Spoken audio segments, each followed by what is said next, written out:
You're listening to the 88.3 FM WXUT, Toledo's only alternative. It is currently 11:07 right now, and we are broadcasting live from the top of Parks Tower in Toledo, Ohio. My name is Jeremiah Jefferson, and welcome to the Vibin with JJ show. Sorry about the little delay. I was about to say technical difficulty. I was trying to see why the volume wasn't going up and stuff like that, so it's all good. We got a lot of stuff to talk about, but we have a special guest today. I was about to say, I've been looking forward to this episode the whole week. My special guest, my cousin, KJ. How you doing? Hey, I'm doing good.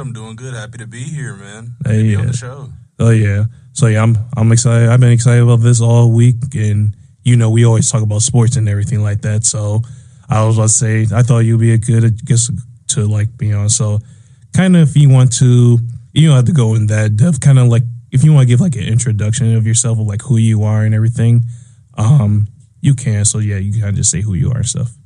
Hey, this is Kelvin KJ. I came up here. My cousin JJ, he told me that he had a radio show actually, and I listened in. You know, he's talking high level sports.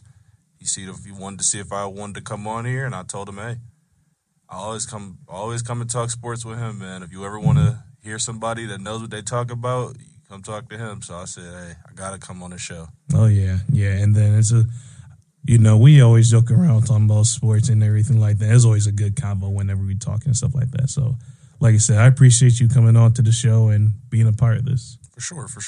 So, and we got a lot of stuff they're going to talk about. There's a whole bunch of developments that came up this past week and this past weekend. So, I'm excited to talk about everything college football, NFL, NBA, and stuff of that nature.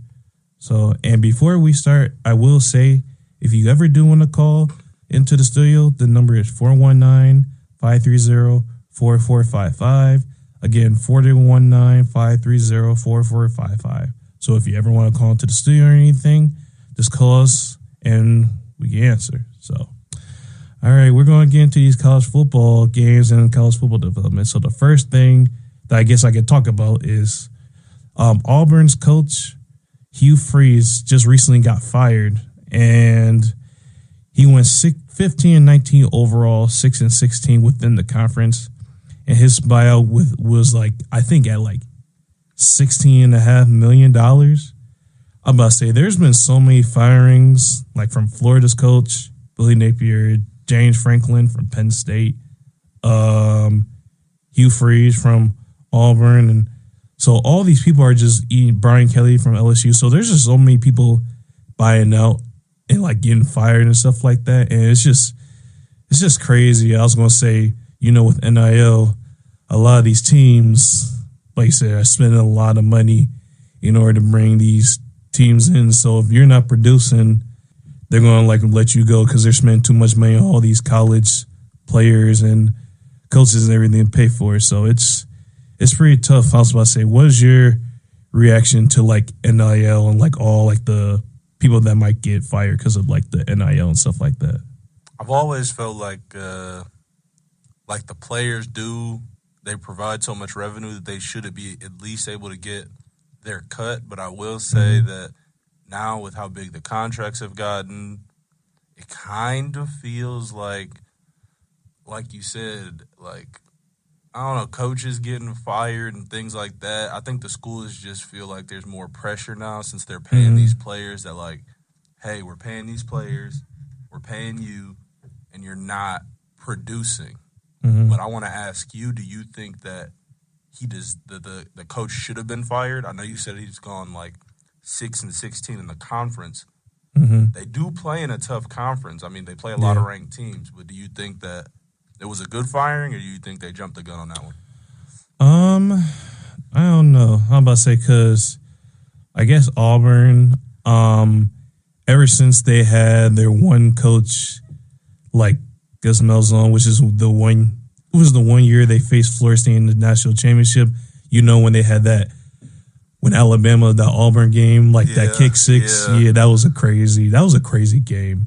I was coming home from New York, and we saw the highlights of what happened. And when they won and kicked that, I was just happy Alabama lost because I hate Alabama back in the day. I understand. I don't personally rock with Alabama either, but I think it's more just like it's like a Patriots thing where it's like you've been winning too long, and it's just time for you to start losing a little bit. Yeah, so, and I was hoping that week they lost so we can, at that time, win the national championship. Ohio State could. But, yeah, ever since that Gus Malzahn and the coaching staff, like, left and everything, it's basically Auburn's been, like, kind of, like, mid to not as good the past few years. I mean, it was some years, like, back in the 2020s where they had, like, Bo Nixon, they were all right. But really, it hasn't really been development. And then with NIL, if you're going 15 and 19 overall, 6 and 16 in the conference with all this money, all these teams are just willing to just part ways with you and stuff like that. So I guess you could say it's kind of, I mean, you obviously don't want anyone to like lose their job and stuff like that. Like you never want to see anyone do that. But with NIL and all this stuff, it's just making coaches like get fired easily. And that goes back to like James Franklin. Like Penn State is like 3-5 right now, like unranked, and he got fired from it. And his buyout was at like, I think like $40 million. So Jesus. It's a lot of money going in. So if you're not producing at the coaching level, all these teams are just going to release you and fire you basically. I just looked at. I'm looking at it though, and Auburn looks like they haven't beat a team that's been ranked since 2021, October 30th. 2021 was the last time they beat a team that was ranked. Dang, that's so it's like it's half coaching, but how much coaching is it really? If even before him they couldn't beat a ranked team, because I mean they've won some games this year, but every time they've gone up against a good team, they just haven't been able to get over the hump. Yeah, that's true. Wow, I didn't even know that. Dang, that's crazy. Yeah, I guess that is true, and I guess you need development, but like I said, these teams just they're win now. They're really win now, I feel like. Just because, like you said, especially with NIL, like you're paying some of these kids, like they'll make more in college than they end up will in the NFL, some of these guys. So, I mean, like you got to get your worth out of what you're paying them. So, yeah, how about to say a lot of coaches has been fired, and Auburn's one of the coaches that got fired, and we'll see who like comes in as a new coach and all, because obviously you got James Franklin, Brian Kelly, all those dudes. So we'll see who can like replace them overall and just do good. What do you think about Penn State? I know we were just talking about them. They were struggling this year as well. I guess the whiteout just isn't working as well as he used to. Yeah.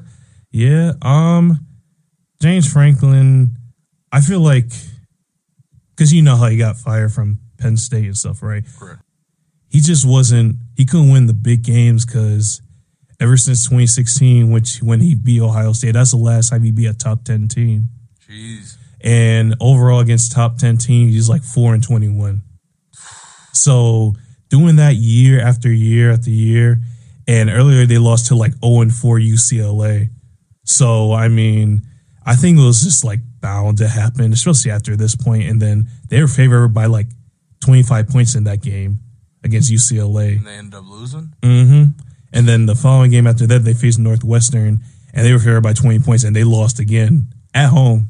I'm curious what these coaches are feeling when they go home, because, like, I mean, of course, you're just a coach, right? You can only put out the game plan. I mean, I know we're going a little bit off topic, but I know that about last week we had personally watched the Steelers-Packers game, and we were looking at it. And, I mean, sometimes, even if you put the players in the right positions, they're just not making the plays. Yeah, that's true. You know, so I'm curious if these coaches, when they get home, are they stressed out like, oh, my job's on the line and all of this? And does it make them make bad decisions sometimes because they're chasing a position that they know isn't guaranteed? Right. But, I mean, that's all part of the game nowadays. Yeah. And it's just all about who develops the most. So, I don't know.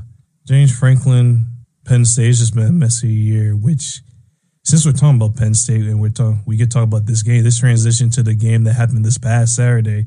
Penn State faced Ohio State, and the score from this past Saturday was 38-14. Going back and looking at this game for a bit, at first this was like Ohio State's like true like test against like a I know Penn State hasn't been good, but he still got talent using all those players, like paying all those players, stuff like that. So he still got talent. I know their quarterback, Drew Aller, who was there, got injuries out for the season, and their backup is starting. But first half, Penn State was staying in it a little bit, and it was 14-17. So you're like, is Penn State about to actually compete with Ohio State? I don't know. And then basically after that half,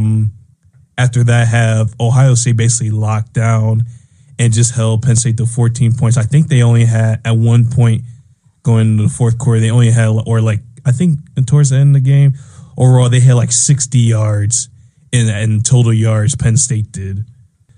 It was, I'm about to say, a good game. Julian Sain, I mean, he's been balling out this year. He had 316 passing yards, 4 touchdowns. I mean, he's got the best receivers in college football. It feels like. So, I mean, when you're going up against a juggernaut like that O State team where it's like, okay, you got a great quarterback. You have all-time receivers. All it takes is a good defense. You know what I mean? It doesn't take a great defense because if they want a shootout, they're going to be able to shoot. So it's like all it takes is a couple corners stepping up and locking somebody down. All it takes is you getting the right pressure off the edge. And if you can get those things going, especially with that offense, I mean, I know that defense probably has the most comfortable job in the world. Their coach probably tells them, hey, listen, you can go out there and give up 90% of stuff. If you just get 10%, if you just get a stop 1 out of 10 times, we're going to win you this game. And it's just, it's probably a high pressure to put on the other defenses. Like, imagine you're Penn State's defense. You play amazing. You're playing amazing.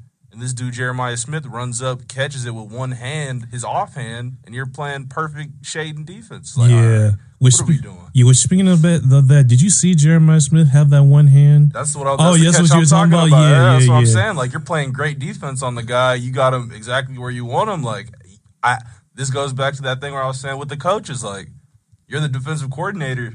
Your players are exactly where you want them. Jeremiah Smith is exactly where you want him, and he just comes up with a crazy catch. Yeah, he's just a freak in nature. I was going to say last year, I mean, even this year, if freshmen or sophomores could go into the NFL draft, that he would be a top 5. He might be the number 1 overall pick. He has a great argument. So he's a dog this year. But I want to start with saying Julian Sain, the quarterback, he's been playing really good. He already has like 2,100 passing yards, 23 touchdowns, 3 interceptions. He has an 81% like completion percentage, which is the highest in college football history right now. And he has a quarterback rating like overall in a 90.9, which is first in the country. And they're saying that he's the Heisman front runner for this season. So he's been playing super good. I mean, this game, he was 20-23. He had more touchdowns than incompletions, which is insane. So he's been balling. Our running game could be solid, but Bo Jackson out the running back, he's been running the ball super good. And then obviously you got Cardinal Tate, Jeremiah Smith out the wide receivers, and you can't stop them right now. It's just a bad combination. Like you said, I mean, teams are probably scared to even try to load the box with it. Like, I'm sure that if our passing wasn't so great, the running game would show up as more of a weakness. But you have to understand, like, when you got 2 guys that can just take the top off every time, that puts a little fear in you sending those 6, 7 guys in the box. Just because you don't want to send 7 in the box, then Jeremiah Smith goes and, kills you for 32 yards. Like, who cares about stopping the run if that guy's going to go catch a deep ball for 30 yards? Like, so it's like, hey, we'll rather just play the pass game. If they get 5 yards on the run, they get 5 yards on the run, and I feel like that's putting a lot of fear in these teams. And just for the one thing is, if you double team one dude, you got to guard the other dudes. Like, if you double team Jeremiah Smith, you got to guard Cardinal Tate, which he's been really, really good this year. I was about to say, he's been really good. I was about to say, he's going to be a first-round pick, and I don't know. He's going to be a first-round pick because he's had, let me see, he's already had 4 100-yard-plus games this year. Is he what grade is he right now? He's a junior, so he's going to come out the draft this year. But it's still crazy. Jeremiah Smith is still better than him, but Cardinal Tate is a first-round draft pick. That's just crazy. If you got those 2 as your wide receivers, I mean, you're going to be winning all day. Yeah, you could stick those two on. You could stick those two on Penn State, and they'd be 500. You know what I'm saying? Like you could stick them on any team, and it's like your floor just raises so much because like your options once you're actually on the line of scrimmage, like the fear that those two put. Now your tight end's looking a lot better. You know, like that extra help that they're using on the sideline to guard Tate or Smith. Now there's easy out routes, there's easy flat routes. There's just a lot that you can do when you have such great guys out there. Yeah, so, and I was about to say, it's just tough to guard either one of them. And then even if one of them are like not doing good, you got Brandon Ennis and Max Clarence, some of the dudes out there. So it's like a overall balanced offense and everything. So their offense has been really good, and they can pull it to the next year and do good, I must say. And this is just a game just pulling out all the stops on Penn State and doing good.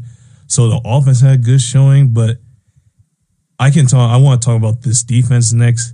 This defense is unbelievable. Like every week on the show, I was telling how like last year, even though we won that national championship, I thought we were going to like struggle on defense due to like, I think like 7 or 8 players like leaving due to like being drafted or just graduating and stuff. But I don't know if this is a hot take.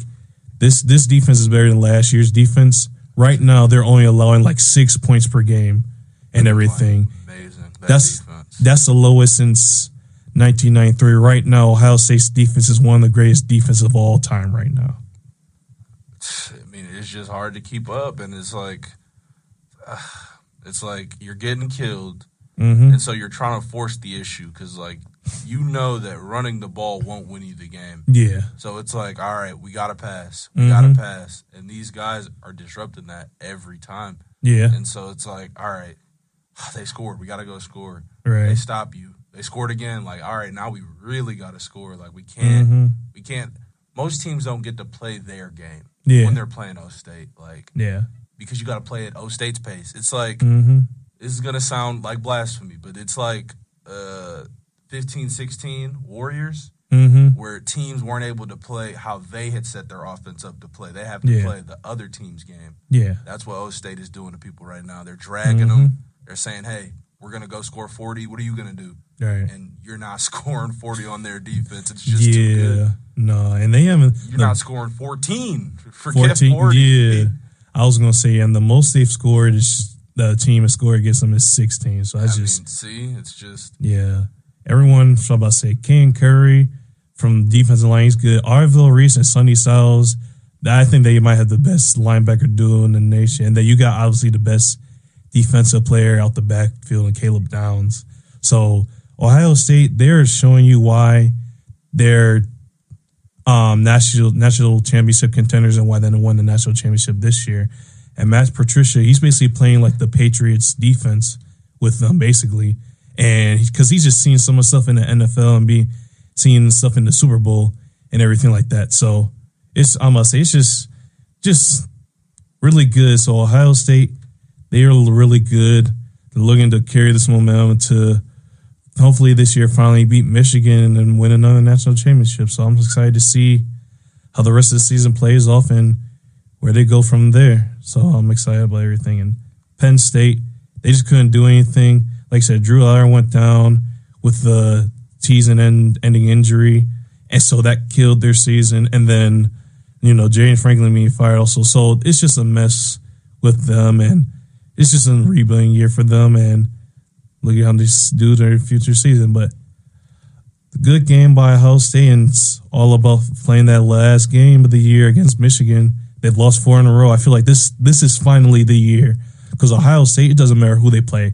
Now I think ever since they lost last year, it's just been pilled to the metal every single game. And they don't care how good you are, how bad you are. They're going to play you the same exact way. So I feel like this is the most comfortable I felt about us being Michigan. I know there was last year, which that was frustrating, but I feel like this year, even though it's at Michigan and Michigan's ranked, they're not easy. I feel like this year might be the most comfortable I've had facing Michigan. Do you have any team beating Ohio, even in the playoffs? Do you have a team that you're a little fearful of? Any team that you're watching out for that you think that has the best chance against Ohio? If I had to say, The teams, I guess, obviously, we'll have to see because I think Indiana and Ohio State are going to face each other in the Big Ten championship. So that would be a big test. And Indiana's ranked number 2. They're like a totally complete team. Do you feel pretty comfortable this year? You don't feel like there's a team off the top of your head that would give O State like big trouble? Not that I'm trying to think because I've seen like looking at all the teams and how I've like seen them. And it's not even like a bias thing. I'm like trying to seriously like think potentially maybe Texas A&M. Alabama, Georgia. They're always, even though they might not be the same team as before, they're still Alabama, Georgia. So I guess if you had to say, I'm looking at Indiana, Texas A&M. Well, basically the 4 right after them. Those basically 4 area I think could give them good competition. So that's what I think for them. So, but they're looking real good, and we'll see how they do for the rest of the season. I'm excited to see how the rest of the season goes for them. Go over some other games that happened this past weekend. Vanderbilt lost to Texas 34-31, in which Texas, I'm about to say, it was a nail biter at the end. Texas was in the lead 24-10 in the first half. But Vanderbilt started to make a comeback, but it wasn't really like a competition. I mean, Texas did really good. Arch Manning, this might be probably his best game of the year. 328, 3 touchdowns. They haven't really been able to run the ball as much, but they're able to get good wide receiver play. And Texas, that's a good win for them because Arch Manning, he's been kind of like so up and down, and there's been a lot of times where whenever he makes a pass, he second guesses himself and everything. So I feel like these past few weeks, he's been kind of like getting better overall and playing and stuff like that. So how you feel about Arch Manning this year on how, because he was hyped up to be like a Heisman and everything, and they were ranked number 1. It's been so up and down with him, and he had a good game this past Saturday, but I don't know. What's your thoughts about him? Like you said, I mean, the talent is there. I just don't think the comfort is. Mm-hmm. So I guess as he plays, he might be more one of those like, because I mean, I'm gonna be honest with you, I know, especially the Mannings, they all hype him up. Mm-hmm. But when I go back, I'm gonna have to go back and look after this show to see like how Eli played in college because these guys were like, they're very consistent, but after time, like Eli didn't come in the league, being some number 1 quarterback, of course, for his team, but he wasn't the number 1 quarterback in the NFL coming in or anything like that. Yeah. It wasn't like, oh, my God, we need to start watching for him. But he knows when to make the plays, and I think that's something that comes from experience. Yeah.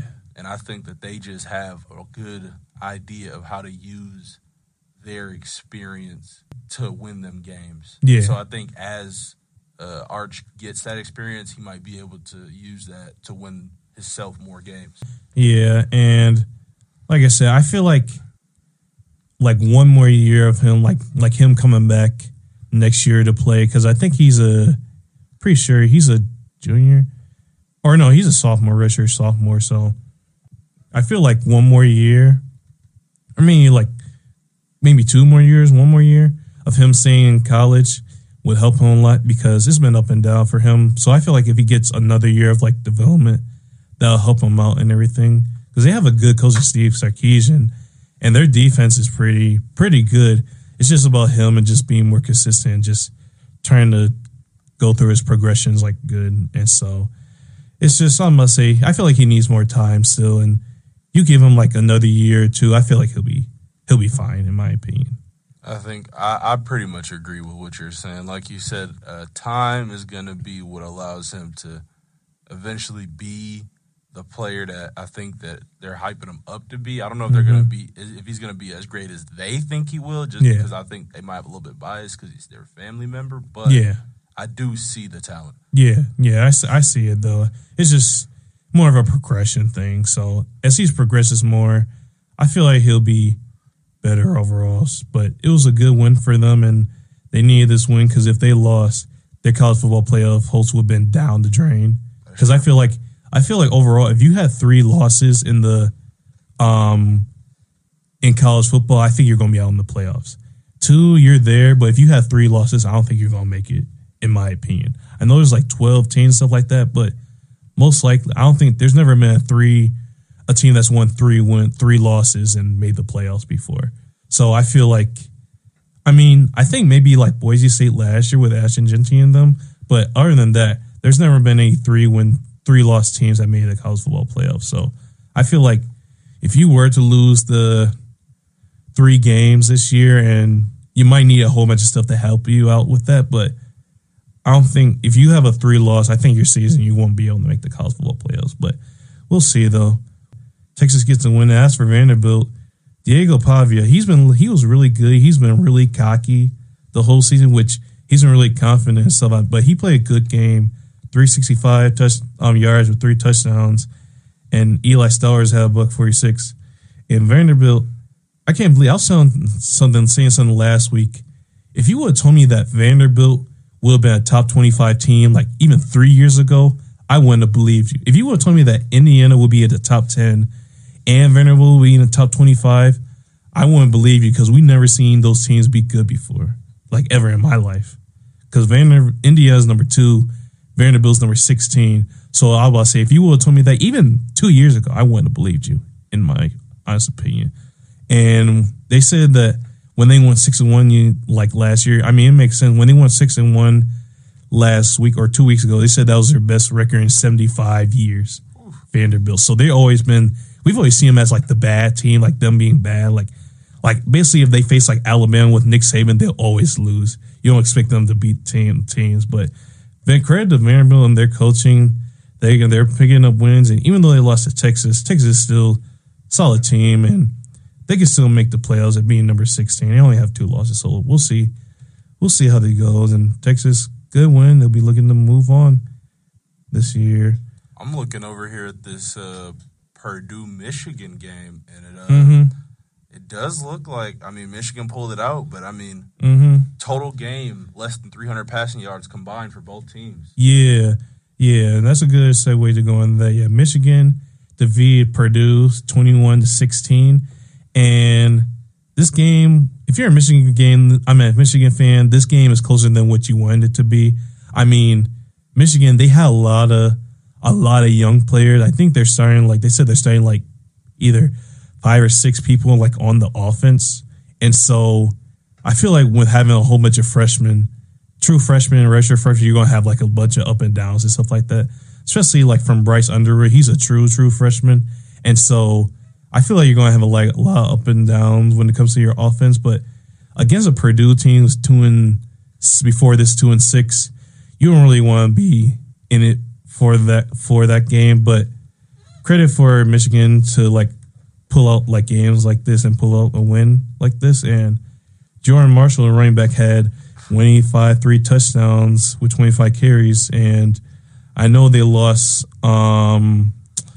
Justice Haynes, and that would have been a scary dude. I don't know if he's going to come back. He might be out for the season, but the only thing I'm worried about, good win, but when Michigan faces Ohio State, we play them in Michigan. If we can't stop their run game like we've had the past 4 years, it seemed every year they've beaten us, they've always outrushed us, whether it was Donovan Edwards or Blake Corum or Hassan Haskell, they always outgained us in rushing yards. So if our defense, which I feel like Ohio State's defense is capable, but if we can't stop the run, I feel like it's going to be tough for us to beat Michigan because no one expected Michigan to beat us last year because they were not good last year. They couldn't throw the ball. They were unranked. But we were trying to, quote-unquote, oppose our will against them, just run the ball and stuff like that, but it didn't work. But I feel like our defense can play good, but we don't, stop the run this year, which Michigan's more of a rushing team. We can't stop the run then this year, and they outgain us in rushing, then I might be a tough indicator. It might be tough for us to win. What are you thinking about Jordan Marshall? 25 carries. He averaged 7.5 a carry for about 190 yards. Do you think? I know you said that they had their other running back go down. Do you think that this is a new direction for him? Do you think that they keep him as the starter going forward, or do you think that they might be looking for a running back? I think they might keep Jordan Marshall as a starter because right now, looking at stats right now. He has 729 yards and 8 touchdowns. So it's one of those things like how like last year, like 2 years ago, when Michigan had Blake Corum starting, and then they had Donovan Edwards as their backup running back. I feel like when Blake Corum went down, they still had Donovan Edwards as like their main like running back and stuff like that. So I feel like they'll be fine with Jordan Marshall, but you kind of would like to have that duo between both of them. But I feel like they'll like stick with Jordan Marshall and use him. I mean, if you have 185 yards, 3 touchdowns, I mean, you got to be doing something right. Exactly. I was thinking the same thing, but I don't watch Michigan as much, so I wasn't sure if that was something that because I know you said they've been a rushing team, but I haven't been watching this year, so I wasn't sure if they were still leaning on the run or they were trying to transition into the pass or how they were looking this year. Yeah, I was going to say, and then Bryce Underwood, he's kind of, I mean, he's a true freshman, so there's like ups and downs when it comes to them, but I feel like they're more of a rushing team and using that to their advantage for the most part. So it'll be real time to see how they do this year. They're looking to try to make the playoffs, but if they beat Ohio State, that'll help them a lot. But just overall, that game's going to be crazy. I mean, we're the defending national champions, and we haven't beat Michigan since because they've beaten us all 4 years. And I feel like if Ohio State beats Michigan this year, that'll justify our national championship win, in my opinion. So yeah, looking forward to that game, but Michigan got the job done against Purdue. Like I said, you don't want it close, but you're just happy they got the win. With that in mind, I know that O State is playing Purdue coming up. Do you think that game will be a wider margin, or do you have a similar story playing out, or how are you looking at that? I feel like our team, I feel like Ohio State, as long as our defense plays good and Julian Sain plays how he's been playing everyone else, I feel like we should still like dominate them. I mean, we're only allowing our defense only allowing 6 points per game on defense, and then like I said, Michigan's a young team, so I mean, we shouldn't really have any like problems with them, but I feel like you don't want to take anyone for granted. And I also feel like Ohio State this year isn't doing that. Like any team that's like bad, they're like blowing out them and taking care of business, and they've been locked in for the whole entire year, no matter if they're good or bad. They've just been beating teams. So I feel like they'll lock in and do good against Purdue overall. So that's my opinion about them, and just looking forward to how they do for the rest of the season this year. Next game, I think I have like 2 more games I can go into. Miami lost to SMU this past Saturday, 20-26. Miami, they were ranked 10. Now they fall down to 16 or 18, excuse me, after losing SMU. Miami, they were looking good because, Carson Beck, he was a Georgia transfer in Miami. He looked really good this year during the start. But ever since then, it's kind of been tough for them. I say because they've been losing multiple games. Like they lost to Louisville, and now they lost to SMU. So it's real disappointing. They were ranked number 2, like beginning the season, like starting of the season. But now they've gone down to number 16 after losing 2 games like that, and their playoffs hopes are still alive. I mean, they're at 18, so there's a path for them to make it. But one more game, I feel like their path is I feel like if you have 3 losses, you're not going to make the college football playoffs. I feel like one more loss, and then they can be out. So Carson Beck had 274 yards, 2 touchdowns, but 2 interceptions. That's cost them. And their wide receiver core was solid, and their running back core was solid. But Miami's defense got killed by Kevin Jennings, who threw 365 passing yards, a touchdown, and Jordan Hudson played really good for the wide receiver. And so SMU surprisingly did good against Miami's defense, who was looking good the whole year. And they fall down. I mean, Carson Beck, he was looking really good. Overall, these past few games, he's kind of struggling a little bit. I don't know if you really seen Carson Beck and how he plays. Do you have an opinion on how he plays, or what do you see when you see him? Like you had said, I haven't. I mean, I've seen a couple things about him, but I haven't watched his game enough. Mm-hmm. And so with that, I wouldn't want to give a half-formed opinion, because I don't want to say he plays a certain way, and I haven't watched enough film. Yeah. So I'm gonna have to go back and watch some more film now. I mean, they've been playing great this year as a team. Mm-hmm. I've seen that a little bit, but But I'm going to have to watch some more film on him, and then I'll be able to let you know how I'm feeling about Carson. Okay, I got you. Yeah. Yeah, I'm about to say, Carson, if you know, I'm about to say, at the time at Georgia, he was all right. Miami played better, but he was all right in this one. But like I said, it's just overall with Miami, I feel like if they just lose another game, it's going to be over for them, in my opinion. So I feel like that's the main takeaway from this. I don't know if it's like a certain like player. Just overall, if they lose one more game, it's going to be over for them. I totally agree, actually. I think, like you said, 3 losses is that sweet spot where once you get 3 losses, you kind of just your playoff chances really slim down. At 3 losses, I don't think you really have much of a chance. Yeah, so tough loss for Miami. They're on the brink of potentially losing the play or losing out the college football playoffs. So they need to win all their games, and if they don't, they're going to miss the playoffs. So good win by SMU, Miami. You're looking to bounce back. And then the last college football game I'll talk about that happened from this past weekend is Georgia Tech lost to NC State 36-48. I mean, Haynes King from Georgia Tech literally had to do everything. He had 408 yards and 2 touchdowns with an interception. And he had 100 rushing yards and 2 touchdowns. Haynes King, he's literally a dog. He literally does everything for them. And if he doesn't play well, they're going to lose. Basically, they were ranked number 8. Now they fall down to 17 after that loss. So even though they have one loss, they haven't really beat anyone because the ACC has been kind of weak this year with teams like Clemson and North Carolina not doing good.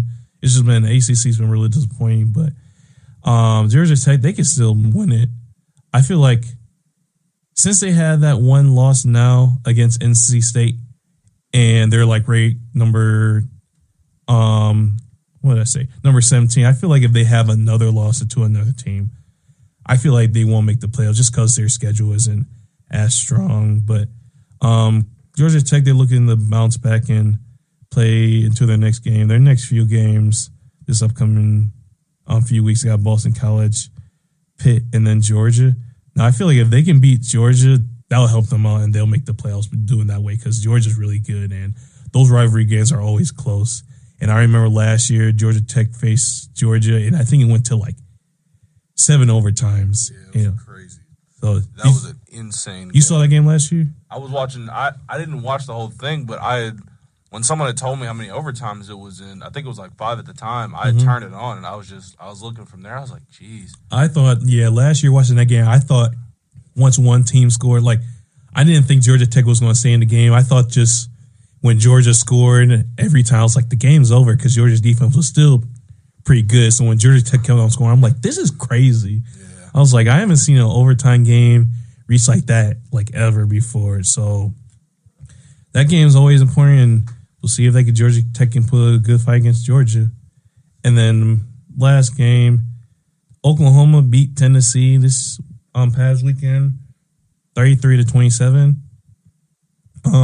It was kind of looking shaky for Oklahoma because John Mateer came back and wasn't looking too good. I mean, in this game, he still didn't look like the best, but I mean, he had more than 100 yards passing and more than 80 yards rushing. So he had good production and good playing, making plays and everything like that. And Oklahoma's defense played really good for them and is one of the best in the country. So, I mean, Tennessee did scored 27 points, but Oklahoma has some key interceptions that stopped Tennessee. So, good win for Oklahoma in their playoff rankings. And as for Tennessee, they lost this weekend. That marks 3 losses this year.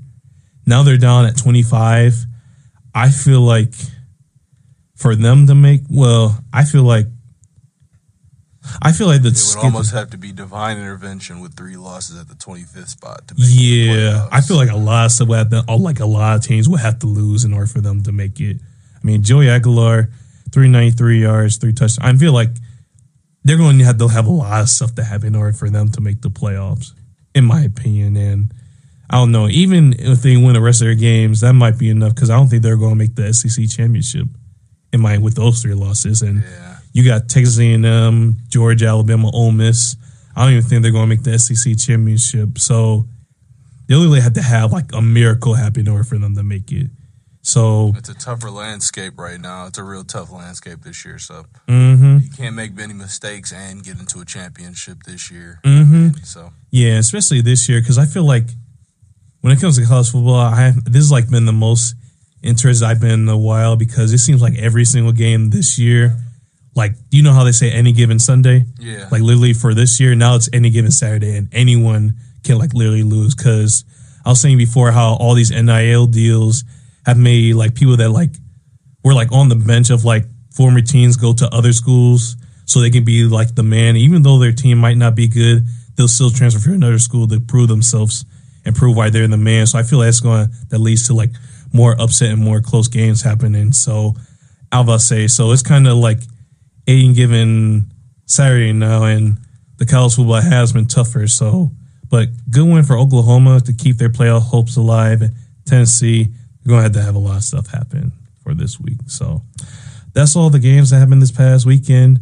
And now it's time to get into these predictions. And I'll give my own predictions. And I'll say for you, you don't have to like know these things. You kind of just go off vibes and just see how you're feeling about them. So first game, that's on here, Northwestern versus USC. Going with USC, ranked number 19. They want to keep their playoffs hopeful alive. So I got USC win that one. And if you want to just say like who you think's going to win, you don't have to know like either team. Just see how you're just feeling. I'm feeling USC as well. I'm going to be honest with you. Okay. Yeah. So USC, we both got USC. Ohio State, Purdue. I mean, we kind of talked about it. I mean, I feel like Ohio State will hear in their business because they've been knocking down teams, no matter if they're good or bad. And just, I feel like Ohio State will do good and they'll win this game. What's your reaction to?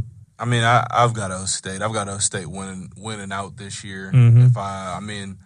There's always, like you said, any given Saturday they can go up and lose any random Saturday. But if I was to be predicting it, I got them winning pretty much the rest of the year. Because I just don't see they're playing too well in my mind.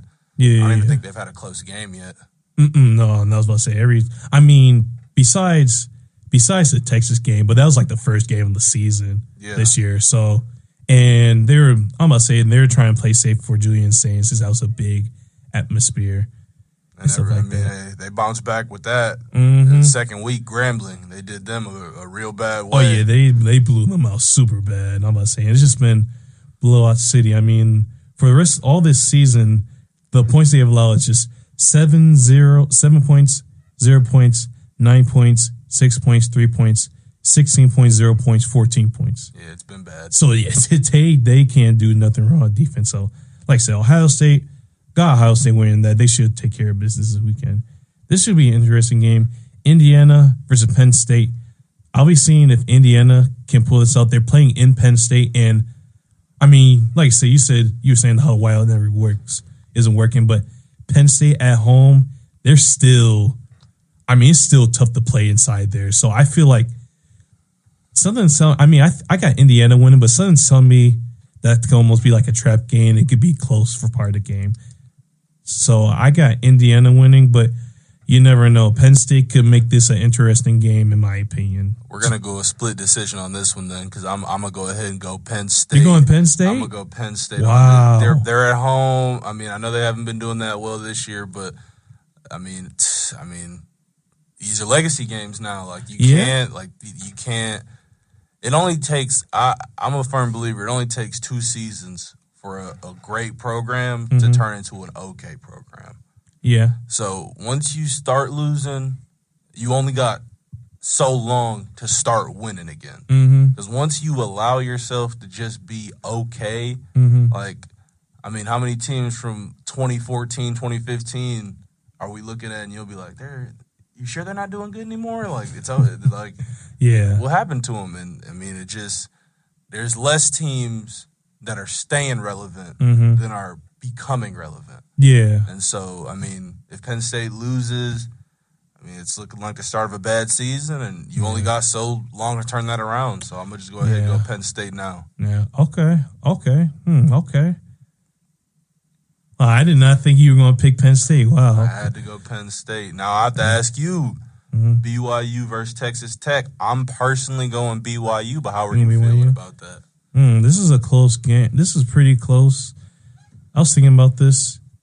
BYU has, I mean, when it comes to BYU, I think, well, they beat Utah, so that's a significant. They beat Iowa State, so those are good teams. But Texas Tech, I know Texas Tech has one loss to Houston, but before that, I was going to say their defense has like improved them much. I was saying how week to week, how last year they were like 127, or somewhere in the 120s in defense, and now this year they're like in the top 15 ranked in defense.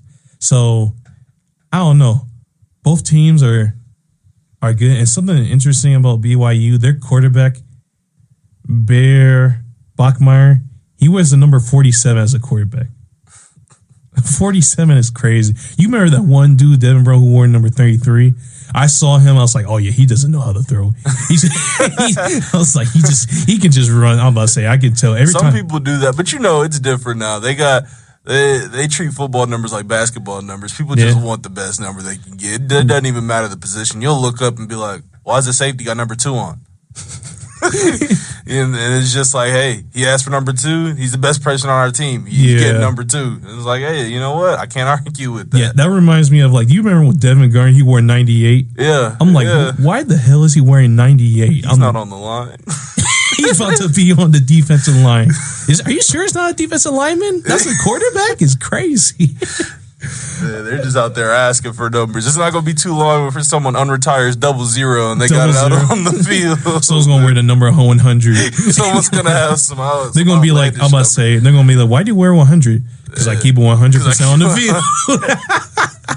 Hey, it's a new landscape for these numbers for these college football players, but I'm liking it though. I'm liking it. I think it changes up the dynamic. Yeah, and I think the legacy numbers are starting to kind of like, they're kind of not as important as they used to be. Like, especially growing up. I mean, you're playing football. Mm-hmm. You're a receiver. You want 18. You want 88. You want 84. Yeah. Nowadays, you're playing a receiver. You want 5. You want 8. You want 7. They want these single digit numbers, and that's what's cool these days. And so, I mean, I can't fault the game for evolving. Yeah, that's true. That's true. So that's not true. Like I said, everyone's choosing different numbers, but going back to that game, that's a really good game to look. I'll be personally like tracking the game and stuff like that. That's a ranking game for sure. I think it's 8 versus 9? 7 versus 8. 7 versus 8. Yeah. I mean, someone's going up, someone's falling out. So it's gonna be. This is gonna be a game to look at, especially if you're worried about who's going where for the playoffs. Yeah. So if I had to say, I haven't seen. I'll take Texas Tech in this game. Okay. So I got Texas Tech. Who you think going off maybe like vibes? It's just who you got? I got BYU. You got BYU? Okay. Yep. Either team could win, in my opinion, but we'll see what happens. You can determine who like stays outside of the playoffs and who stays inside, if that makes sense. So exactly. So we'll see how that goes. Number 3, Texas A&M versus number 22, Missouri. I got Texas A&M winning that game. A&M as well. Yeah, because Marcel Reed, he's been looking really good this year because he's been able to run with the football, pass with the football, and Texas A&M's defense has been looking that bad. So give me Texas A&M win that game, and they'll be looking to try to go to the SEC championship in this game. This will be this next game will be really interesting. Number 9 Oregon versus number 20 Iowa. I feel like this is going to be a really interesting game to see if Oregon could like last for the rest of the season, because these upcoming games that they have is really tough. They got number 20 Iowa this week, and then after the Minnesota game next week, they got USC, number 19 USC, and then number 23 Washington.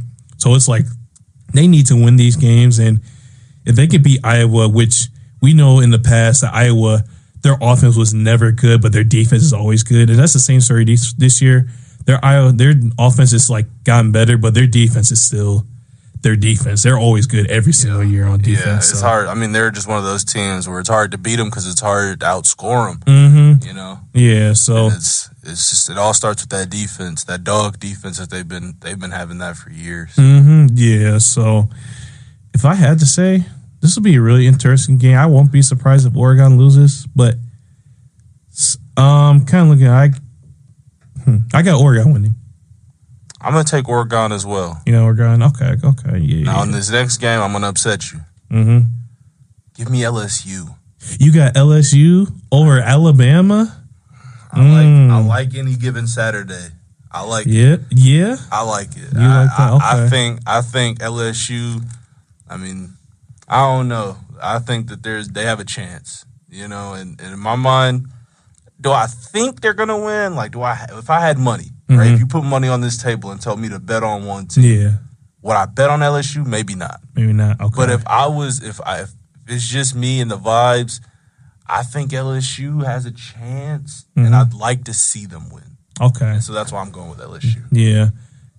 And I know that Brian Kelly got fired from LSU, and so they're just trying to find some momentum with that.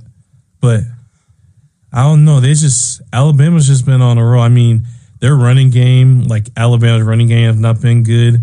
Their leading rusher for Alabama, his name is Jam Miller, and I think he has just only like 300 yards rushing overall this season. And that's their lead runner so far. So I don't know. It's their running game's not good, but Ty Simpson as their quarterback has been doing really good. And they got Jeremy Bernard. They got Jeremy Bernard as their other wide receiver. And I think I think Alabama is at home. And it's at home. That's Alabama. So in that case, I'm go with Alabama win this game.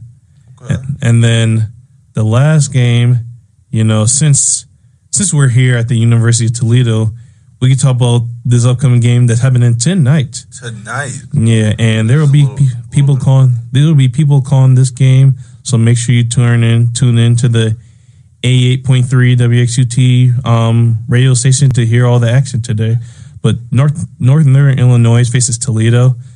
I mean, obviously, you got the UT going. I'm about to say, like playing today. I'm rooting for UT to win this game. I'm hoping that they can make it to the MAC championship this year because they've always been consistent and gotta be rooting for Toledo. So. Oh yeah, I'm diehard. I'm always go for Toledo. I mean, I was rooting for Toledo when we played O State.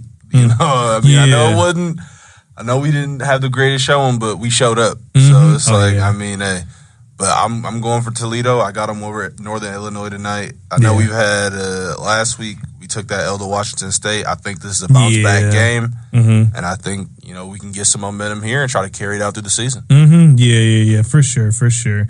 Actually, after especially losing the BG this year, that was a tough loss because we were up 21-0 and we blew it out. Because I was at 1 minute, I think I was watching Ohio State game or doing something, and then all of a sudden I see that we're losing. I'm like, what happened and stuff, and just we didn't do anything like the second half. We really lost, so that was painful just to see. I'm like, dang, we really lost. We had the lead too, and we just blew it. I'm like, dang. You're not lying.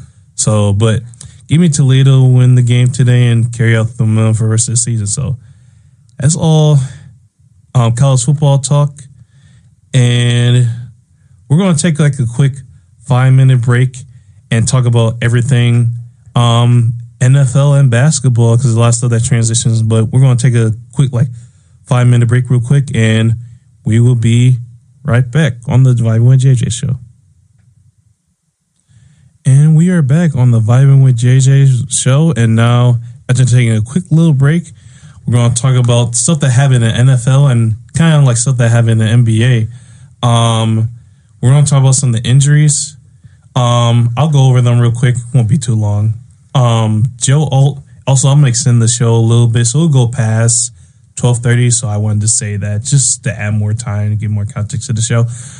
So first up, Joe Alt. Offensive tackle from the Chargers is going to have season-ending ankle surgery. They're already dealing with injuries before, like Rashawn Slater went down, Mekhi Becton went down.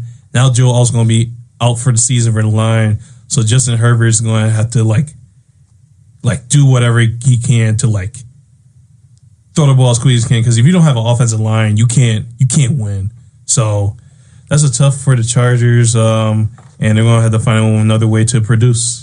He's always been a little bit of an improviser, though. Herbert. He he's not he's a pocket passer, but he's not a stuck in the pocket passer. Like, he has a little bit of mobility, so we'll have to see how he adapts throughout the season. Yeah, that's true. But Chargers are still a good team, but not having an offensive lineman, that still sucks, though. For sure. Next injury, Tucker Kraft. Last week he had like a really good game against the Steelers. Tucker Kraft is going to be out for the season because he tore his ACL.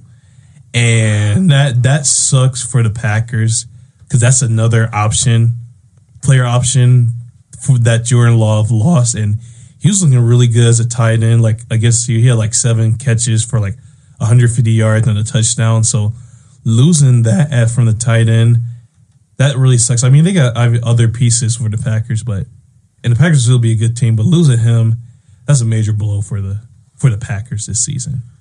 Definitely. And then the last one, we're kind of just talking about, Jaden Daniels dislocated his elbow. He's going to miss multiple games. The Commanders, it's been really disappointing. They last year made it to the NFC Championship, and everyone's like, watch out for the Commanders.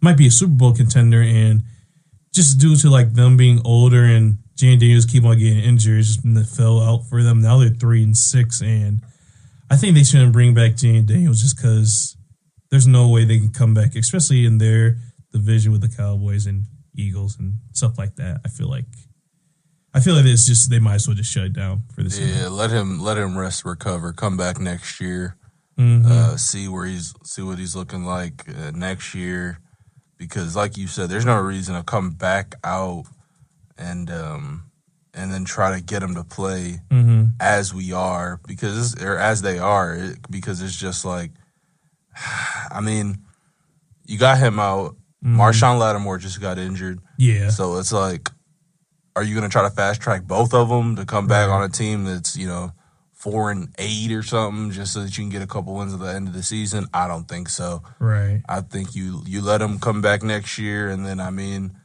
your team's already doing bad, so I wouldn't say tank, but, I mean, just let the season play out and see if you can get some of the pieces you need in the draft or in the offseason, and then come back next year with all your pieces. Yeah, I believe that as well. I was going to say, if they take time to build through the draft stuff, I feel like they'd be better, but it's just be a rebuild this year for them. So that's some of the injury. Now we can talk about some of the games that happened this past weekend. The first game that we can talk about is the Thursday night game between the Ravens and the Dolphins. The Ravens come out and defeat the Dolphins. Lamar Jackson looked really good, 204 yards, 4 touchdowns. Derrick Henry had 90 carries for 119 yards. Zay Flowers, Isaiah Likely, and all of them looked really good. And as for the Ravens, they're back. With Lamar Jackson being there, they're officially like back. I mean, I'm about to say now with Lamar Jackson being in the lineup, they have a real shot at the division, and their schedule favors them like really good for the rest of the season, and they got chances to go on a run and do good for the rest of the season. I mean, obviously they gotta like make sure not to win too many games. Like if they lose like one more game, they'll be at the brink of collapse or not making it. If they lose 2 more games, I think it's going to be over for them and tough for them to come out and win the division, possibly even make the playoffs. So Ravens look really good. Dolphins, they're super toxic. It's over for them. They might as well just tank the whole season because their situation is too toxic. And their general manager, Chris Garrett, got fired. So this whole team is just messed up, and it's just a bad year for the Dolphins and Ravens overall. So Ravens come up with the win and looking to move on for this season and continue to pick up wins. Next game, we're talking about the Vikings versus the Lions. The Vikings got an impressive win against the Lions. I didn't think they were going to win this game, but surprisingly they did. J.J. McCarthy had an okay game, 100 yards, 2 touchdowns, and an interception. He looked solid out there, and to beat the Lions at home and doing it there, looked really good. And, hey, maybe they might be a playoff team. They continue to pick up wins like they have through these games. they could be a playoff team. So shout out to the Lions. I mean the Vikings. And as for the Lions, they had chances to win this game, but didn't capitalize. Jared Goff didn't, I'm about to say, play solid. Their running game didn't really get going. Sam Laporta, Amon-Ra, St. Brown, James Williams had good production, but I'm about to say. What are you thinking about the Lions for this year? Do you have any thoughts about them? Or I think the Lions still gonna make the playoffs. They still might win their division, but overall, I think the Lions. Are. It's tough for you to lose. You're 5-3 so far, so that won't really help them in the division. But I feel they'll be good enough that they can still win the division. I mean, they're still good enough to make the playoffs. I think they're going to make the playoffs, but to win the division, that might be kind of tough. So that's my thoughts behind them. So, but Lions lose to the Vikings, and for the Lions, they're looking to bounce back for this season. The Vikings are looking to move on to the next one. Next game, we can talk about this because speaking of NFL, I guess you can kind of talk about who's your favorite team. I have been a Cowboys fan since I was young. I kind of like grew up into a Cowboys fandom. And I mean, we've been struggling this year. Even last year, we didn't do so well. I haven't been watching as much since we had our 13-3 season. And I mean, we've talked about it off mic, of course, where like I was a little frustrated because we lost that year, first round of the playoffs to the Packers. Oh yeah. And we've always had a history of losing to the Packers in the playoffs, but we lost that year and there wasn't even any Aaron Rodgers. We just lost to Jordan Love. I mean, Jordan Love's not bad, but I think it was his either first or second year. Yeah. And we were doing amazing that year and we just couldn't put it together. Yeah. It's funny, I know you're but I was saying to because the Cowboys were like, because they lost after when Michael Parsons was a rookie here, how the Cowboys lost to the 49ers when Dak Prescott was scrambling for the ball and they didn't like spike it and they lost. And then when they played in San Francisco, they lost. And then when you guys faced the Packers, I told my mom before the show, I was like, you know what? I'm not surprised if the Cowboys lose. And the next minute, I'm at work. I look at the score on my phone. It was like 20-0. I was like, I knew it. Yeah, we've been struggling. So I don't even have anything in my mind where it's like these are the keys to success because I don't even know them at this point for us. I'd say, I mean, like Jerry has been our owner for a minute. Mm-hmm. I think that ownership might need to change for us to have our best shot. Yeah. I think he's more of an older school owner. Mm-hmm. And so, like, he does things that older school owners would do. Mm-hmm. Like the Micah thing, I don't think that Micah should have had to leave to get paid. Yeah. I was going to say, I think that was just he trained them just more due to pride because they said that they had like a quote-unquote handshake deal. But I'm like, if you're signing a contract, you're going to have to talk to my agent. I don't care who you are. If I'm signing a contract, I'm just not going to look at it by myself because there's fine print within the fine print of a contract that you want your agent to sign up. So it makes no sense just to do a handshake deal and potentially get screwed instead of having your agent look at it and just tell what's going on and stuff. Exactly, yeah. So yeah.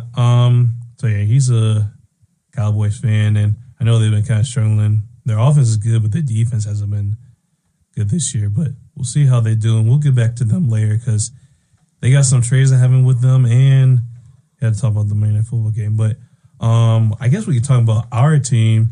Our team finally got a win. The Steelers defeated the Colts 27-20.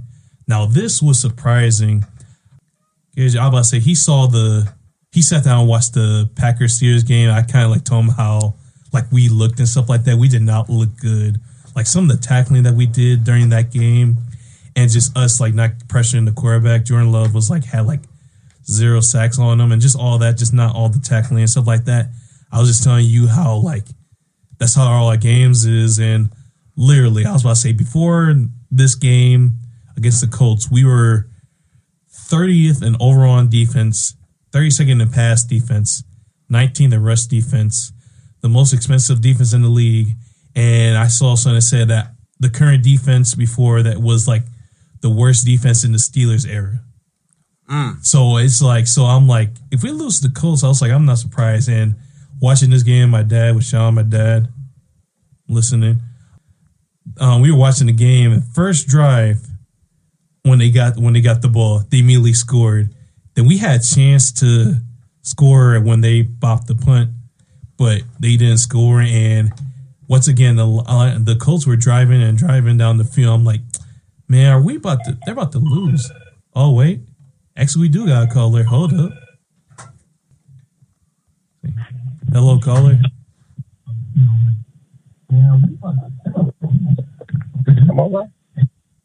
Caller? Hello?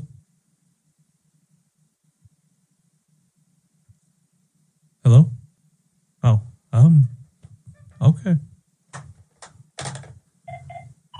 Oh, let's try this again. Hold on real quick. Let's see. Hello, caller? Hello?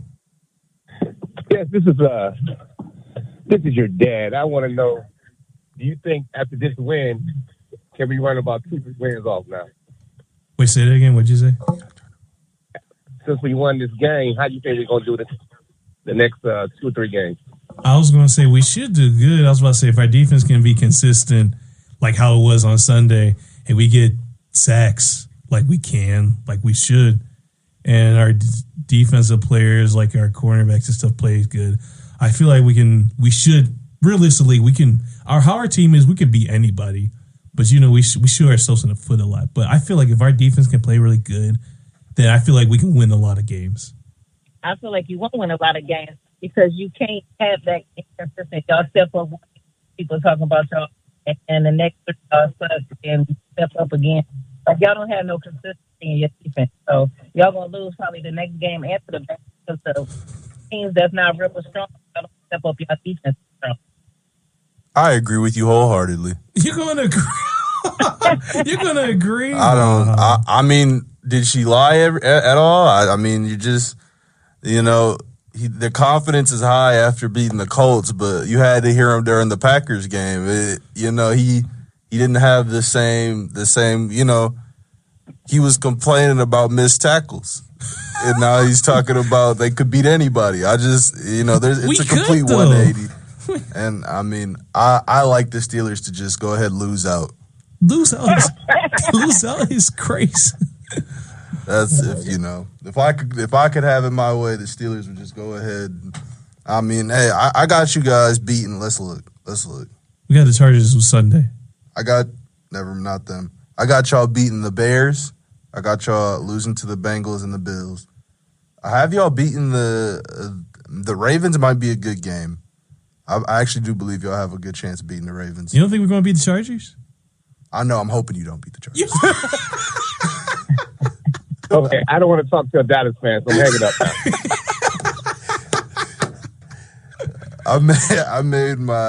now.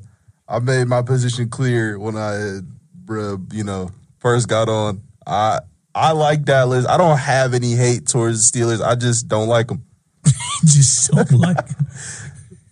But no, you guys have been playing pretty well this year. And like I said, I mean, other than that, when we were looking at the Packers game, it wasn't that, the guys were struggling or anything specific. There's just some plays where there's breakdowns, but like Jeremiah has said, you do have the ability to beat anyone, but it's about the consistency. It's about if they'll be able to get it done on a week-to-week basis. Yeah, and I could just tell my mom's being a hater right now. It's just doing that right now. No one likes haters. Oh. But you're being a bit optimistic too, though. You're giving yourself a benefit of a doubt, But there's a chance you lose those games. I mean, yeah, but the Chargers fans are at home saying the same thing. Well, he could beat anybody. They're saying the same thing about you guys. I mean, yeah, but no. I mean, I'm serious though. They are. I was about to say. I feel like I mean, if we were to be able to go find a local Chargers fan right now and get him in here, he wouldn't be like, "Oh yeah, us, we lost." Like he wouldn't.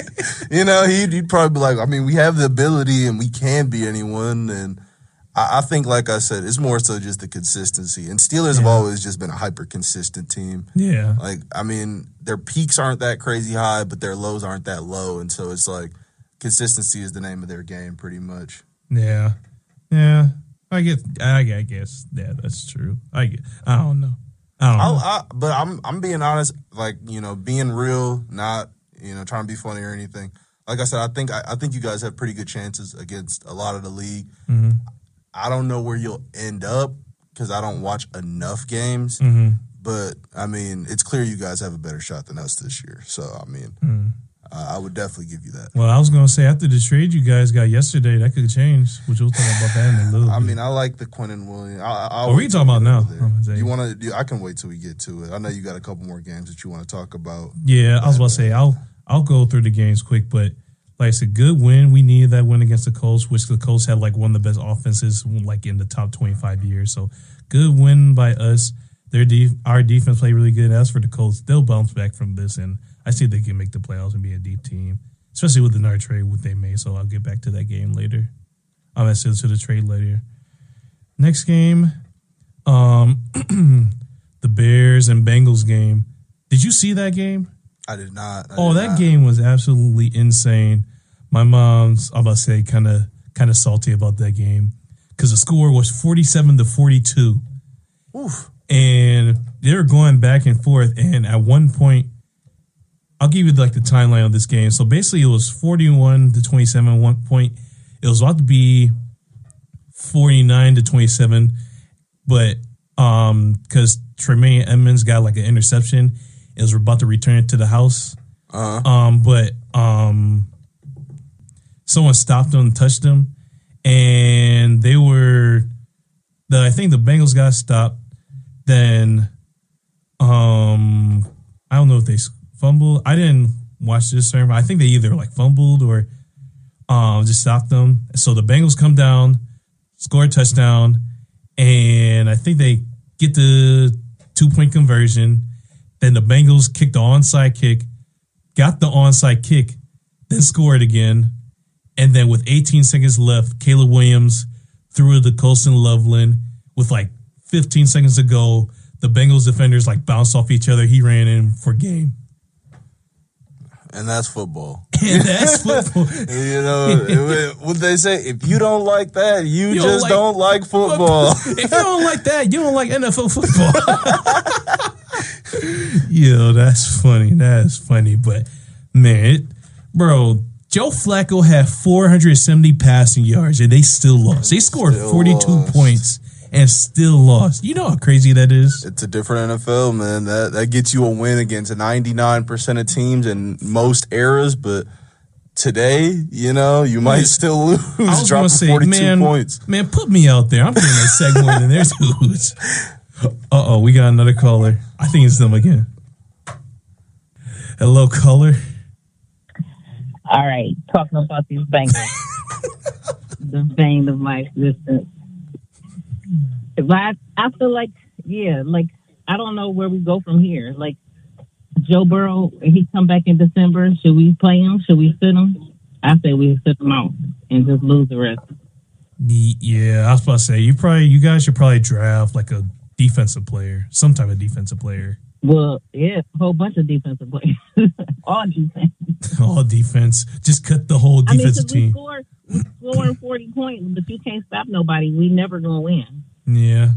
I was about to say, you score 52 points, you're going to get 55 points. Yeah, I mean, I'm actually looking at it because I normally don't watch the Bengals games, but I'm looking at it.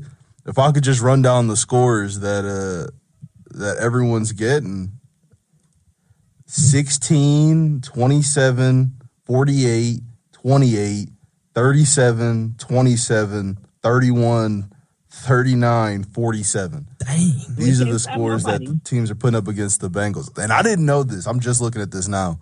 But that is insane. So do you think that do you think that's a coaching issue or a player issue? No, it's definitely a player issue. But then it also goes with coaching because the coaches need to make those substitutions, sit people down, and, you know, as far as even drafting and letting people go. And it's also got to do with the front office, you know, not not spending that money to get the defensive players trying to be cheap because they let a lot of defensive players go to try to be cheap and have more offense. But you still got to even it out. You can't pay everybody on offense and not pay no defense. Yeah, that's true. And then Trey Hendricks said, I was about to say, was complaining about all the money and stuff like that. But like I say, he keeps on getting injured and stuff. And I guess I could talk about the defense. They are 32nd in points allowed. Yeah, and the only team that's the thing. I feel for you because we're 31st, so I mean we're not far behind you guys. So I feel the exact same way. We got rid of Micah Parsons and instantly became, I guess, the worst defense in football. So we were bad last year in defense, though, and they didn't really do anything to correct it. They brought on. We got the draft pick, Shamar Stewart, which he also sat out saying he wanted to take 14. And he can't tackle it. I watched his highlights. He's getting pushed down. He ain't doing nothing. It was a waste of money. As far as offense and coaching has to do with those draft picks and who you picking, having that influence on the front office to say, this is what we need. Yeah. Yeah. So I feel like it's the front office and coaching and players, whole combination. Yeah, I was gonna say there was a point when they faced the Vikings and Broncos, they got beat back to back. It was so bad she stopped being a Bengals fan for like 3 weeks. Those are the games that I think the Vikings put like 37 on them. The Broncos put like 28 on them. I mean, it's like and like she said, it's tough when when you're focusing all on your offense. It's like it's almost like it's like an all in, because it's like if we don't score 40 tonight, we're losing. Mm-hmm. And I mean, you've seen in the last game, even if you score 40, you might lose. So it's like you have to just go out there and score every time when your defense isn't giving you nothing. I mean, and like I said, they're 32nd in points allowed. They're allowing on average 33 points per game. Yeah. So I mean, it's hard to be consistent when your defense is letting that go. Yeah. And that's making our offensive players unhappy because like we doing our job, we still losing because so now it's divided in the team. Now it's offense against defense. Yeah, that's true. So I don't know. Yeah, I think it's the same thing. I think you guys should like lose every game just so you can rebuild and so I can laugh some more. Goodbye. Goodbye. That's funny. Love you, Mama. I'm just joking. You don't make jokes. That is insane, though, that they're allowing. I mean, I don't know who you would put that on, but allowing 33 a game. That's crazy. It's just I don't know who you can beat consistently if you're giving up 33. Yeah, I don't know. It's just tough sailing for them, and just I don't know. I don't really know what you do, to be honest. You might have to just. They're going to have the draft a player every year. One defensive player. Just keep doing it, man. Build up the whole defensive core. I was going to say, use everyone for their first to 7 round pick on defense and just roll a whole bunch of rookies out there. Yeah, you got to find something. I mean, look, when Burrow comes back, you gotta parlay Flacco into I don't know, you got to fleece somebody. You got to take somebody, bro. Yeah, I was going to say, if I was the GM, I'll be like, hey, all you getting cut. I'll cut every single starter on this team on defense. I would hit up the Jets. I'd hit up who did Sauce Gardner just go to? I'm hitting up everyone. I'm hitting up the Colts. Listen, I got an entire defense. I'll be trading 11 guys if you're up for it, man. NFL rookie. I'll give you 11 players. I'll draft the rest of these guys. I need you to send me 2 top-level corners today. I need them. I need something 33, listen. We'll figure out the run game later. Yeah. They're scoring 33. They're throwing the ball on us. Yeah. No team's getting 33 toting the rock. Like, I was about to say, their offense is so bad, you probably throw the offensive lineman, they'll probably score a touchdown. I mean, geez, it's just like, and not to rag on the Bengals because the Bengals aren't a bad team, but it's just like, I mean, if you're giving up 33, it's going to be tough in any era, any time to consistently win games. Yeah, that's true. That's true. So we'll see. We'll see what they do and try to see what defense they can do. I guess the next game, since I'm not saying, I know that you have to leave within the next like few minutes, so we can go over the Cowboys. There's two things with the Cowboys. First off, we can talk about the Cardinals and Cowboys game. Ooh, not one to talk about. Not one to talk about. I mean, like I said, hey, I'm fair on both sides. We're the same. We give up the same stuff. I mean, like, we've got good receivers. We've got that. But, I mean, we're letting Jacoby Brissett throw for 261, no interceptions, throwing 21 of 31. Dang. Like, I just don't like it. I mean, DeMarcado, I mean, I can't be mad at him. He rushed for 80 yards. He's averaging 6 a carry, though, almost. So it's like, well, I'm looking at it. Michael Wilson had 3 receptions for 61 yards. Dang. So, I mean, you know, Marvin Harrison Jr. had 7 receptions for 96 yards. Yeah. So, I mean, we're just giving up big play after big play. And if we're just giving up big play, I mean, even Trey McBride, 5 receptions, 55 yards. I mean, like, what are we don't have anything going for us. Yeah. Did you see, not the brand, did you see Marvin Harrison Jr. when he did the Deron Bland? I believe I did. Here, I can play this. I got the video right now. I can show you right now. I just want to point out to all the listening viewers, he has not had the video for anything else. Of all the things that he had to show me, he apparently has a video of us getting cooked. Nothing else. You just pointed that out now, and I just realized that. Of all the video, we've been on air for about an hour and a half. He has not had video evidence for anything except for Deron Bland getting cooked. It was so significant. I mean, that's why. Bro, but he did get cooked, and I mean, when we got guys like that out there, I mean, Deron Bland, great guy. I mean, we're not. It's not like I'm saying that he wasn't able to do his job, but it's just when we're getting killed on easy stuff. And I mean, we don't have a great linebacker core at the moment, so it's like. But you trade for a defensive player, Logan Wilson from the Bengals. We got Logan Wilson. We just got Quinnen Williams. I mean, so our defense is hopefully gonna be looking better. But I mean, I think even those two combined don't make up for the value we just straight up lost to Micah Parsons. Yeah. In my mind, I don't understand why Jerry didn't simply pay him whatever he asked for and then trade him. Just get his value back. Yeah. But to just let him walk in the offseason, that was a bad move. That was just a bad move. Yeah. I think, and like I said, I think it was just due to just overall pride. Because let's be honest, Jerry Jones got all the money where he could have paid him if he wanted. I feel like it was just a sense of just pride because of that quote unquote handshake deal that he wanted to do and not do and talk to his agent, which it just came down to that. I just feel like Jerry Jones just did it just mostly for pride and everything of that nature. And I was saying, I don't care how big a man's pride is. You do not trade Micah Parsons. Yeah. Who's like 26 and still in his prime. You do not trade him. He hasn't had a bad year yet. Never. You know, so it's like, I don't understand what he was thinking when he did that. Yeah, I don't know. But, and you know, it's Jerry Jones. I said they're not going to win anything until Jerry Jones. Yeah, that's why I didn't want to say it. I know we're on, but yeah, until Jerry Jones at least gives up ownership, but he's not doing that. Yeah.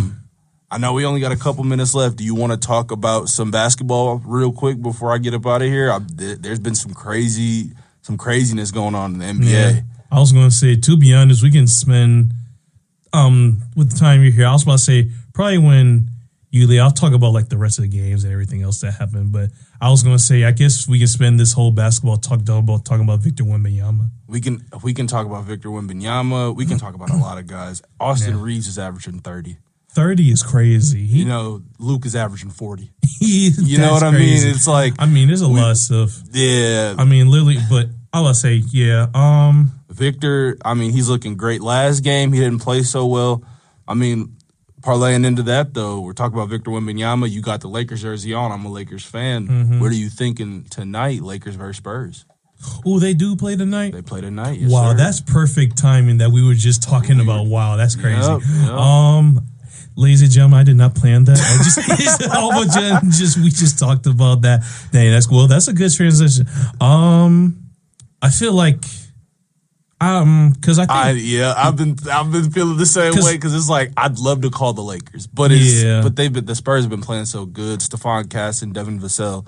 Yeah. Even Dylan Harper, he's been coming into his own a little bit. Yeah, and then also, even though we won last game due to DeAndre having like 29 points, ruined 28, and Nick Smith Jr. with like 23 points off the bench, Luka and Austin Reeves didn't play. So if I had to say, I'd probably go with the Spurs since Luka and Austin Reeves and LeBron are all out right now. Oh, they all are out? Yeah. Still? I thought Luka was only out because it was a back-to-back. Is he not playing tonight? I didn't see anything. Let me look at it. I thought he was playing tonight. They had him on the list. Here, let me look at the Lakers injury report real quick. Yeah, but I'm about to say Victor Wembanyama is super good. They're making Harrison Barnes look good.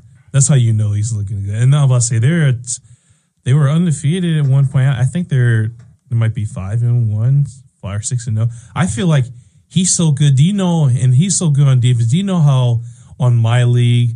I'm about to say he'll have Victor Wembanyama win 10 years in a row. Defensive player of the year. I was about to say it's going to be like that for the rest of the time. Oh yeah, as long as he gets that 65 games a year that he needs to qualify, they're going to give him the award every time. Yeah, and if he carries them to like 50 plus wins, I think he's going to win MVP. I was actually, and I mean, between him and Luka, and Shea, so those three, and I think it's going.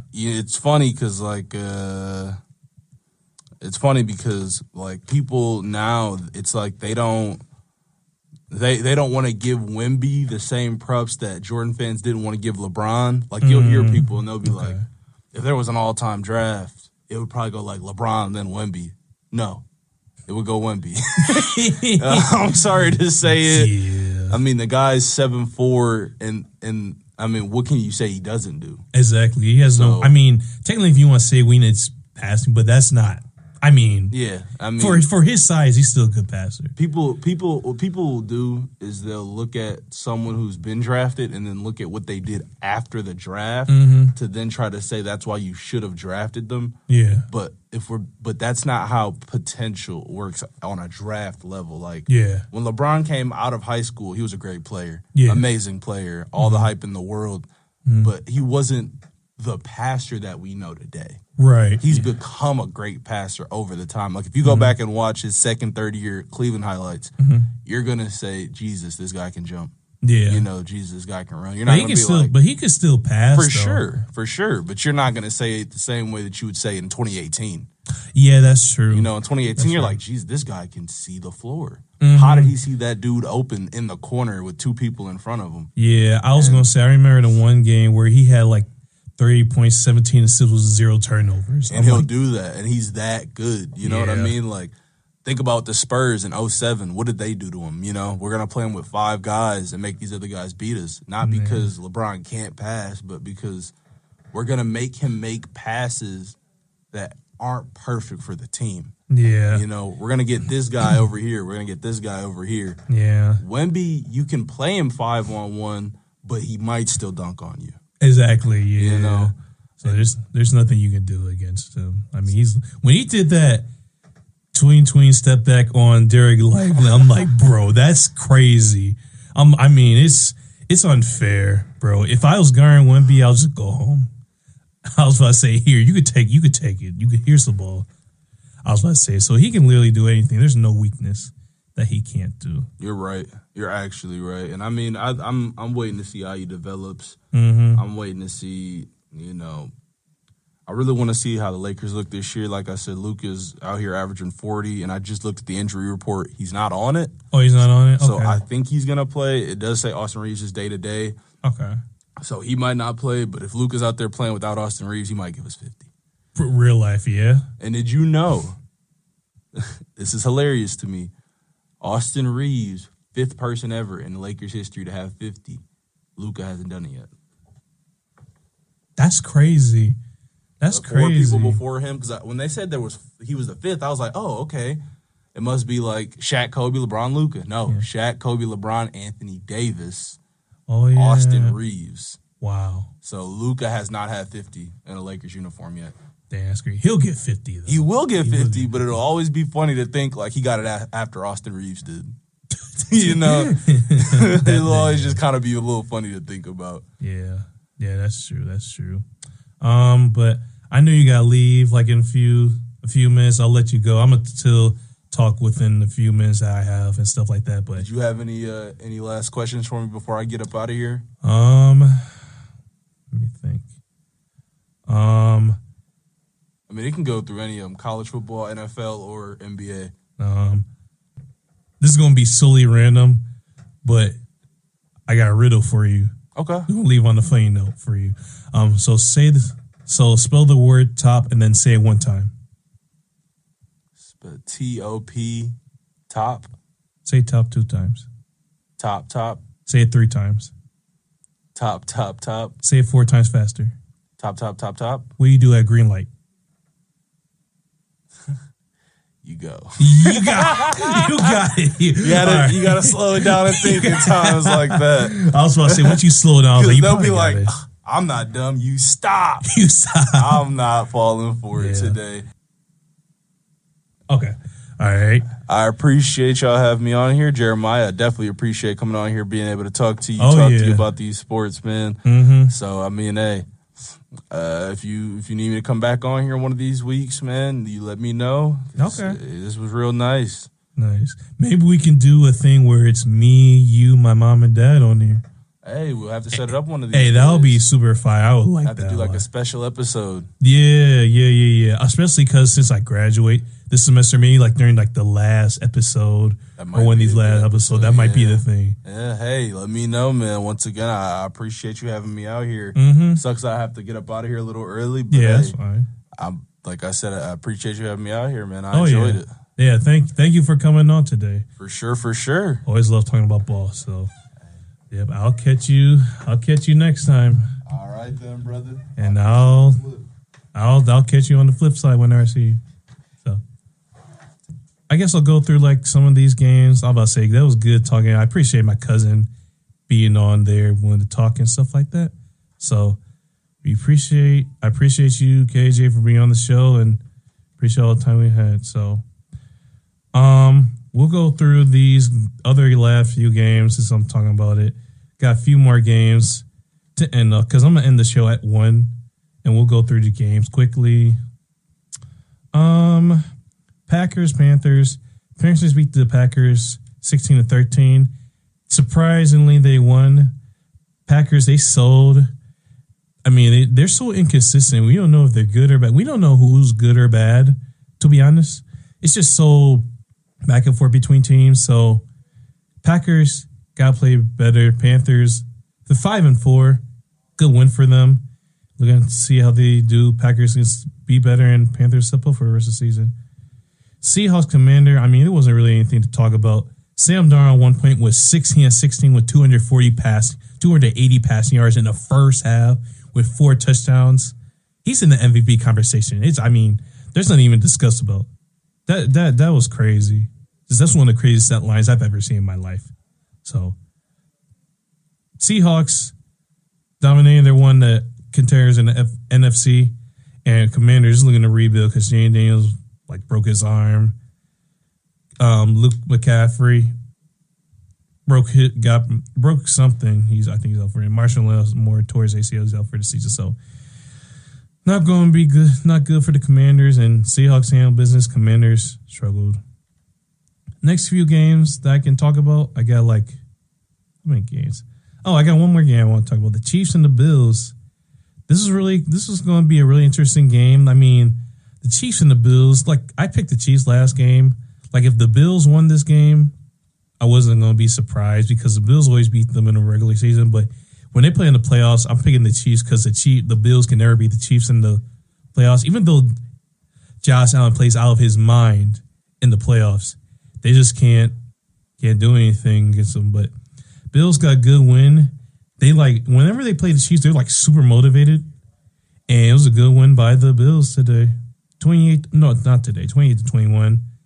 Patrick Mahomes literally had to run for his life out there and had to literally scramble to get them some production.